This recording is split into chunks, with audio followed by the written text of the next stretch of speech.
चरणामृत से संबंधित एक पौराणिक गाथा काफी प्रसिद्ध है जो हमें श्री कृष्ण एवं राधा जी के अटूट प्रेम की याद दिलाती है।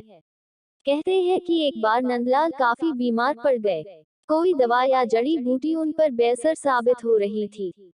तभी श्री कृष्ण ने स्वयं ही गोपियों से एक ऐसा उपाय करने को कहा जिसे सुन गोपियां दुविधा में पड़ गईं।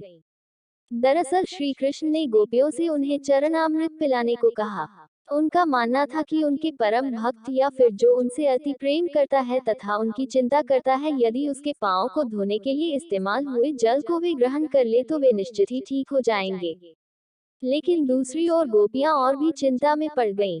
श्री कृष्ण उन सभी गोपियों के लिए बेहद महत्वपूर्ण थे। वे सभी उनकी परम भक्त थी, लेकिन उन्हें इस उपाय के निष्फल होने की चिंता सता रही थी।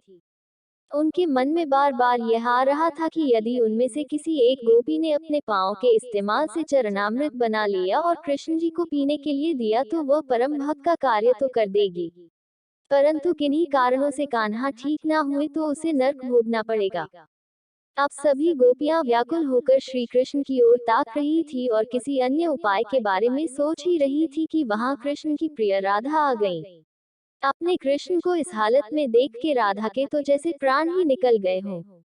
जब गोपियों ने कृष्ण द्वारा बताया गया उपाय राधा को बताया तो राधा ने एक क्षण भी व्यर्थ करना उचित न समझा और जल्द ही स्वयं के पांव धोकर चरणामृत तैयार कर श्री कृष्ण को पिलाने के लिए आगे बढ़ी।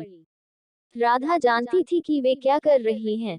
जो बात अन्य गोपियों के लिए भय का कारण थी, ठीक वही भय राधा को भी मन में था, लेकिन कृष्ण को वापस स्वस्थ करने के लिए वह नर्क में चले जाने को भी तैयार थी। आखिरकार कान्हा ने चरणामृत ग्रहण किया और देखते ही देखते वे ठीक हो गए, क्योंकि वह राधा ही थी जिनके प्यार एवं सच्ची निष्ठा से कृष्ण जी तुरंत स्वस्थ हो गए। अपने कृष्ण को निरोग देखने के लिए राधा जी ने एक बार भी स्वयं के भविष्य की चिंता न की और वही किया जो उनका धर्म था। दोस्तों, कमेंट में जय राधा रानी जरूर लिखें। राधा रानी आप पर अपनी असीम कृपा बनाए रखें और ऐसी स्टोरी के लिए हमारे चैनल को सब्सक्राइब करें।